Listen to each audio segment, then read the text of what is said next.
الحمدللہ والصلاة والسلام علی رسول اللہ وعلی آلہ واصحابہ اجمعین، اما بعد۔ اعوذ باللہ من الشیطان الرجیم، بسم اللہ الرحمن الرحیم۔ رب اشرح لی صدری ویسر لی امری واحلل عقدۃ من لسانی یفقہوا قولی۔ میں آپ کی ہوسٹ صالحہ بیگم IRO کے جانب سے آپ تمام خواتین کا استقبال کرتی ہوں۔ السلام علیکم ورحمۃ اللہ وبرکاتہ۔ میں آپ لوگوں کی بے حد شکر گزار ہوں کہ آپ نے اپنی مصروفیات میں سے وقت نکالا اور اپنی موجودگی سے اس محفل میں چار چاند لگایا۔ آپ سب کا یہاں اکٹھا ہونا اپنے سوالوں کے جوابات قرآن و سنت کی روشنی میں لینے کے لیے یہ اس بات کی دلیل ہے، یا اس سے یہ اس چیز کا اندازہ لگایا جا سکتا ہے کہ آپ اسلام کو اہمیت دے رہی ہیں اور دین کے مطابق اپنی زندگیاں گزارنا چاہتی ہیں، اور یہ ہمارے لیے خوشی کی بات ہے۔ انڈیڈ اسلام ہی وہ ریلیجن ہے، واحد ایسا ریلیجن ہے جس میں سارے مسئلے کا حل ہے۔ تو آئیے ہم اپنے پروگرام کا باقاعدہ آغاز کرتے ہیں اس عظیم ذات کے بابرکت کلام سے، جس کی ذات سب سے عظیم ہے، جو ہر ایک سے بڑھ کے کریم ہے، جس کا کلام سراپا برکت ہے اور ہمیں ایک الگ ہی دنیا کی سیر کراتا ہے۔ اس عظیم مقصد کے لیے میں درخواست کرتی ہوں سسٹر رتگا اشرف کو کہ وہ مائک پر آئیں اور تلاوت پاک سے ہمارے دلوں کو منور کریں۔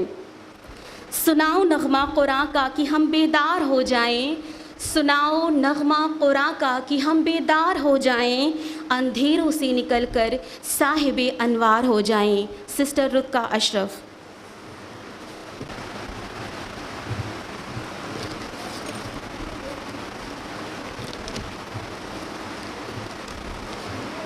السلام علیکم ورحمۃ اللہ وبرکاتہ۔ اعوذ باللہ من الشیطان الرجیم، بسم اللہ الرحمن الرحیم۔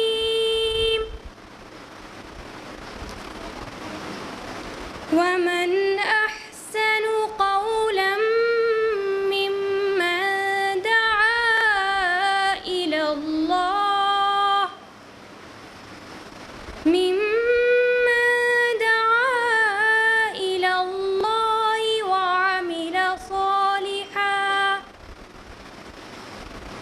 وعمل صالحا وقال إنني من المسلمين۔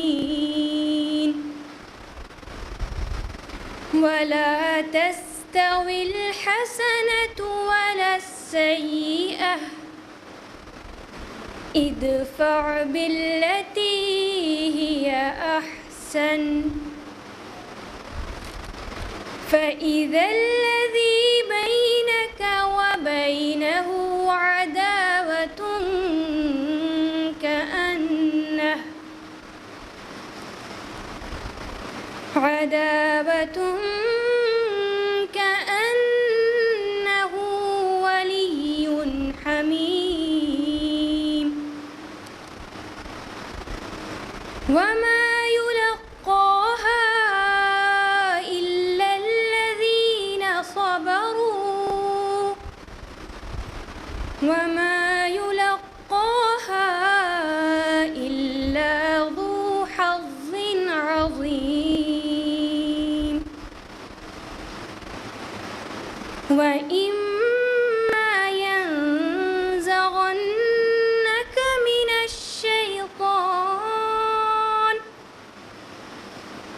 الشيطان نزغ فاستعذ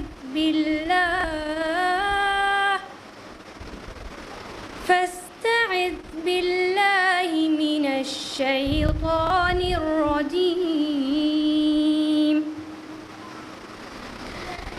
فاستعذ بالله إنه هو السميع العليم۔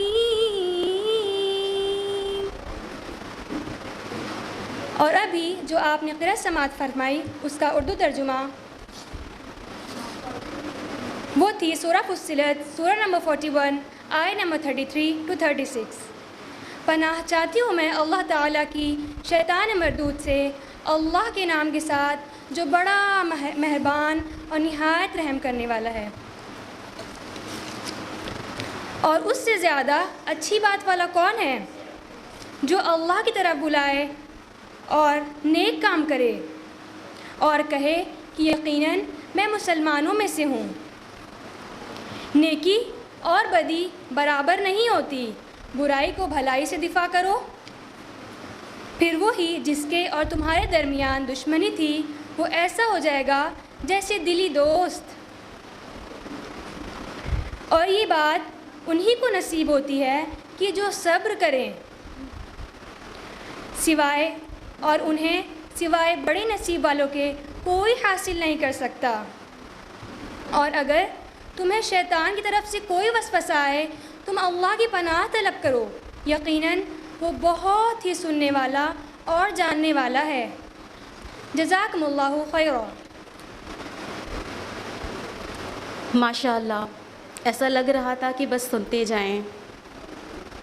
جزاک اللہ خیر سسٹر۔ جیسے کہ آپ بخوبی واقف ہیں کہ آج کا جو پروگرام ہے وہ اسماء شمس پروگرام ہے، یعنی کہ جس میں آپ سسٹر اسماء شمس صاحبہ سے اپنے سوالات کرتی ہیں اور وہ اس کے جواب دیتی ہیں۔ بڑے ہی ادب کے ساتھ انوائٹ کرتے ہیں محترمہ اسماء شمس صاحبہ کو کہ وہ مائک پر آئیں اور آپ کے تمام سوالوں کا تسلی بخش جواب دیں۔ محترمہ اسماء شمس صاحبہ۔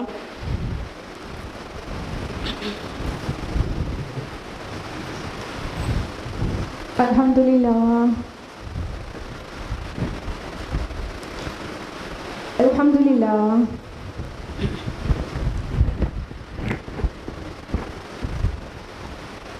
الحمدللہ رب العالمین والصلاة والسلام علی رسولہ الکریم وعلی آلہ واصحابہ اجمعین، اما بعد، واعوذ باللہ من الشیطان الرجیم، بسم اللہ الرحمن الرحیم۔ ومن احسن قولا ممن دعا الى اللہ وعمل صالحا وقال اننی من المسلمین۔ بسم اللہ الرحمن الرحیم۔ رب اشرح لی صدری ویسر لی امری واحلل عقدۃ من لسانی یفقہوا قولی۔ میری عزیز بہنوں، آپ سبھی کا خیر مقدم ہے۔ السلام علیکم ورحمۃ اللہ وبرکاتہ۔ تو ہم باقاعدہ سوال و جواب سیشن شروع کریں گے آن لائن آئے ہوئے سوال سے۔ سب سے پہلا سوال ہے،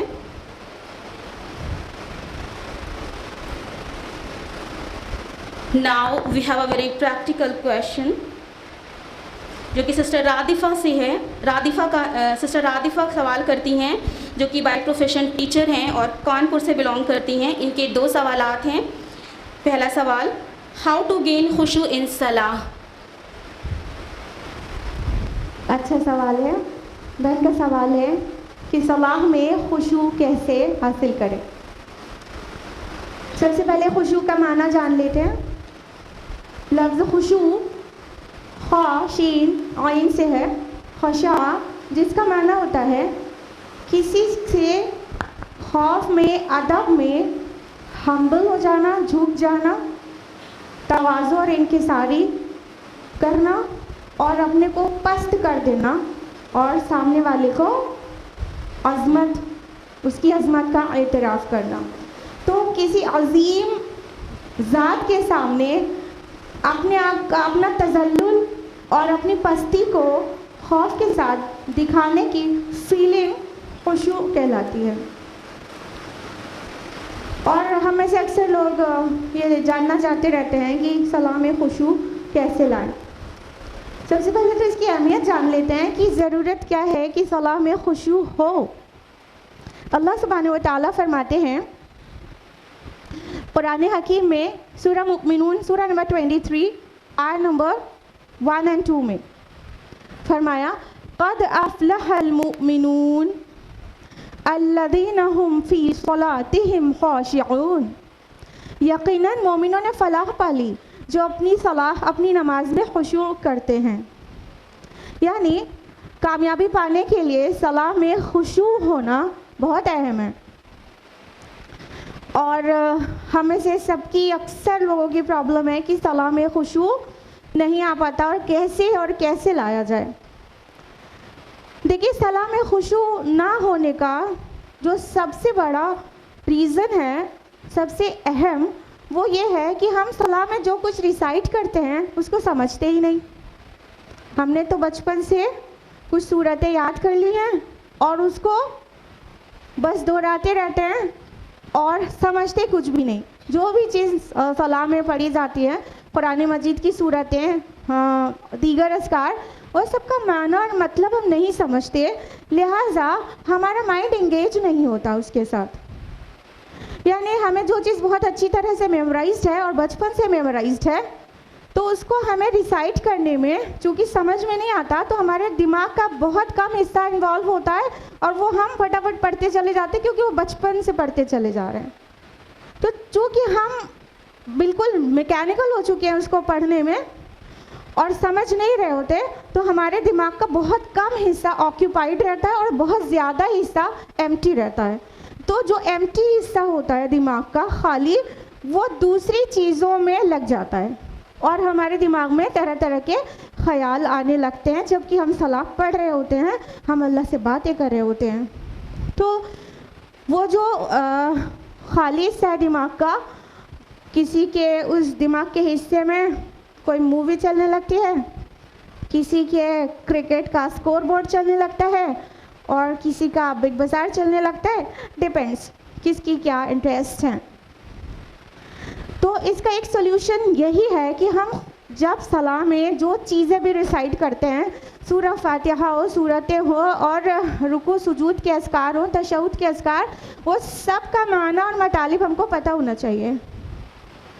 بیسٹ تو یہ ہے کہ ہم عربی زبان سیکھ لیں، اور جب تک نہیں سیکھ رہے ہیں تب تک ہم کم از کم ترجمے سے ہر چیز کا معنی جان لیں، سمجھ لیں. اور پھر جب ہم صلاح پڑھیں تو جو کچھ ریسائٹ کر رہے ہیں وہ عربی میں ریسائٹ کر رہے ہیں اور دماغ کے باقی خالی حصے میں ہم اس کا ٹرانسلیشن دہراتے رہیں، یعنی ریکال کرتے رہیں کہ اس کا کیا مطلب ہوتا ہے. جب ہم ایسا کریں گے تو ہمارے جو برین کا اکثر حصہ آکیوپائڈ رہے گا اور اس کے بعد وہ وانڈر نہیں کرے گا، ادھر ادھر نہیں بھٹکے گا. اور بہت سارے پریکٹیکل ٹپس ہیں کہ ہم ایسا کیسے کر پائے، اپنے کو انگیج کیسے کر پائے. اور یہ بات بھی یاد رکھیں کہ جو چیزیں ہم صلاح میں ریسائٹ کرتے ہیں ان میں سے چاہے وہ ڈفرینٹ صورتیں آیات ہوں اور چاہے اذکار ہوں، وہ مختلف آیات اور اذکار پڑھا کریں. جیسے کہ ضرورت نہیں ہے کہ صرف ہم آخری پارہ کی آخری 10 صورتیں وہ بس یاد ہے بس وہی پڑھتے چلے جاتے ہیں. نہیں، حفظ القرآن کرتے رہیں، بیچ بیچ میں کچھ اور نئے آیات یاد کرتے رہیں. جب وہ نئی آیات ہم پڑھیں گے صلاح میں تو پوری طرح سے ہمارا مائنڈ انگیج ہوگا وہاں پر، اور وہ میکینیکل وے میں ہم ریسائٹ نہیں کریں گے. تو نئے اور پھر اذکار، رکوع سجود اور تشہد کے بھی بہت مختلف اذکار بھی ہیں، تو ان اذکار کو بھی یاد کریں، سجدے کی مختلف دعائیں یاد کریں اور الگ الگ ٹائم الگ الگ دعائیں پڑھا کریں. تو مائنڈ پوری طرح بزی رہے گا، تو دماغ بھٹکے گا نہیں. اس کے علاوہ بہتر یہ ہے کہ تھوڑی آواز کے ساتھ ریسیٹیشن کریں جو آپ کو خود سنائی پڑے، تو تھوڑی سی آواز اپنے کان میں جاتی رہے گی تو بھی انگیج رہیں گے آپ. اس کے علاوہ صلاح شروع کرنے سے پہلے تکبیر تحریمہ جب کہتے ہیں تو تھوڑا کچھ سیکنڈ یا 1 منٹ رکیں، ذہن کو پلان کریں، مینٹل پریپریشن کریں کہ ہم تکبیر تحریمہ کہتے ہیں تو ایسے ہاتھ اٹھاتے ہیں نا، واٹ ڈز اٹ شو؟ کہ ہم پوری دنیا کو پیچھے ڈال رہے ہیں. ہم تو اپنے رب کے سامنے حاضر ہو رہے ہیں، پوری دنیا کی چیز کو پیچھے ڈال رہے ہیں. تو تکبیر تحریمہ تب تک نہیں کہیں، 1 منٹ لیں، 30 سیکنڈ لیں یہ سوچنے کے لیے کہ ہم دنیا کو پیچھے ڈالنے جا رہے ہیں، اب میرا وقت میرے خالق کے ساتھ گزرے گا.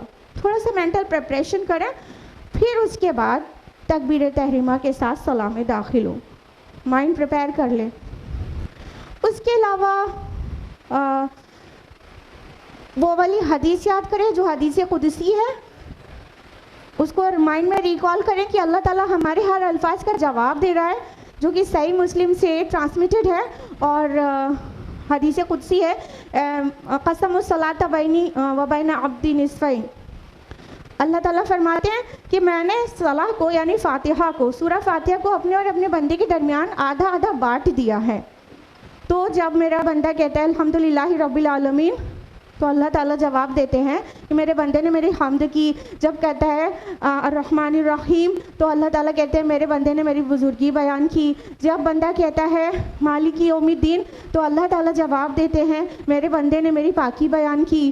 جب بندہ کہتا ہے ایاک نعبد و ایاک نستعین، تو اللہ تعالیٰ جواب دیتے ہیں کہ یہ میرے اور میرے بندے کے درمیان ہے. اور جب بندہ کہتا ہے اہدنا الصراط المستقیم صراط الذین انعمت علیہم غیر المغضوب علیہم ولا الضالین آمین، تو اللہ تعالیٰ جواب دیتے ہیں بندے نے جو کچھ مانگا اسے دیا گیا.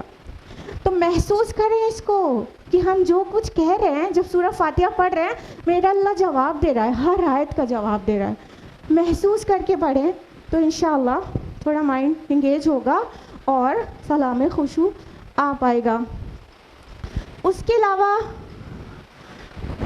آپ دیکھیں گی کہ جو پوائنٹس ہم آپ کو بتا رہے ہیں، وہ ساری چیزیں کرنے کے بعد بھی بہت ممکن ہے کہ وہ پوری خشوع والی صلاح نہ ہو پائے. یعنی یہ ساری چیز فالو کرنے کے بعد بھی ہماری صلاح صحابہ کی صلاح کی جیسی نہیں ہو جائے گی. پتہ ہے کیوں؟ یہ جتنے پوائنٹس ہم نے بتائے ہیں، کوشش کیا ہے کہ مائنڈ انگیج رہے کہیں. یہ تو جسٹ پریزنٹ مائنڈیڈنس کے لیے ہے. جب وہ ایبسنٹ مائنڈیڈ رہتے ہیں نا، تو اس سے سب سے پہلے تمہیں یہ کرنا ہے نا، پریزنٹ مائنڈیڈ ہونا ہے. تو پریزنٹ مائنڈیڈنس کے لیے یہ ساری چیز تو کام کرے گی، تھوڑا تھوڑا انگیج تو رہے گا دماغ. لیکن وہ جو ہیوملٹی، وہ جو خشیت، وہ جو آنکھ سے آنسو درکار ہیں، اس کے بعد بھی اسٹیبلش نہیں ہو پائے گا. کیوں؟ کیونکہ ایکچولی صلاح میں خشوع وہ ایک کیفیت ہے اللہ اور بندے کے درمیان کے رشتے کو اصل مظہر ہے. جو اللہ کا بندہ اپنے رب سے سچی محبت کرے گا، تمام حرام سے بچے گا اور اللہ تعالیٰ کی بات مانے گا اور اس کے ساتھ اس کا ریلیشن اچھا ہوگا، تو وہ بندہ جب صلاح میں جائے گا تو وہ ریلیشن کی ایک مزید کیفیت کے ساتھ خشوع طاری ہوگا. ذرا سوچئے کہ اگر کوئی انسان کسی سے بہت زیادہ محبت کرتا ہے تو اس کی ناراضگی سے وہ تو خود بخود اس کی آنکھ میں آنسو آ جائے گا نا. فلاں ناراض ہو گیا، پھر آنکھ میں آنسو آ جائے گا، پھر وہ رونا شروع کر دے گا. لیکن اگر کوئی کہے کہ تم اس کی وجہ سے رو، تو ہو پائے گا کیا؟ جس سے محبت نہیں کرتے اس کی وجہ سے رو پائیں گے کیا؟ کوئی زبردستی ٹیمپریری سچویشن دے کے کہے تم اس کی وجہ سے رو لو تھوڑا، نہیں ہو پائے گا نا. یہی بات ہم سمجھانے کی کوشش کر رہے ہیں. صلاح میں خشوع ایک کیفیت ہے جو بندے اور رب کے بیچ میں، جو اس کا نارمل صلاح سے باہر جو رشتہ ہے، اس رشتے کو مزید کیفیات کے ساتھ اس کا مظہر ہو جاتا ہے. تو جب حرام سے بچیں گے، رب کی نافرمانی سے بچیں گے اور تقوی والی زندگی گزاریں گے، تب یہ ہو پائے گا کہ جب صلاح میں کھڑے ہوں تو ٹانگیں تھر تھرائیں اور روئیں کھڑے ہو جائیں اور آنکھ اشک بار ہو جائے، اور وہ خشوع والی کیفیت، ہیوملٹی، عاجزی، انکساری، وہ طاری ہو جائے. یہ تبھی ہو پائے گا. تو اس لیے باقی صلاح سے باہر والی زندگی کو اپنی ریکٹیفائی کرنا ہوگا، وہ ہمارے اعمال، اس کے بعد صلاح میں صحیح خشوع حاصل ہو سکے گا. امید ہے جواب مل گیا ہوگا. جزاک اللہ خیر. سجدوں میں تیرے کیا ہوا صدیاں گزر گئیں، سجدوں میں تیرے کیا ہوا صدیاں گزر گئیں، دنیا تیری بدل دے وہ سجدہ تلاش کر. سسٹر عاطفہ، جیسے کہ ہم نے آپ کو بتایا کہ 2 سوالات انہوں نے کیا تھا. ان کا دوسرا سوال ہے، جو کہ بائی پروفیشن ٹیچر ہیں اور کانپور سے بلانگ کرتی ہیں. امہ is suffering all around the world, so what we can do at this point of time?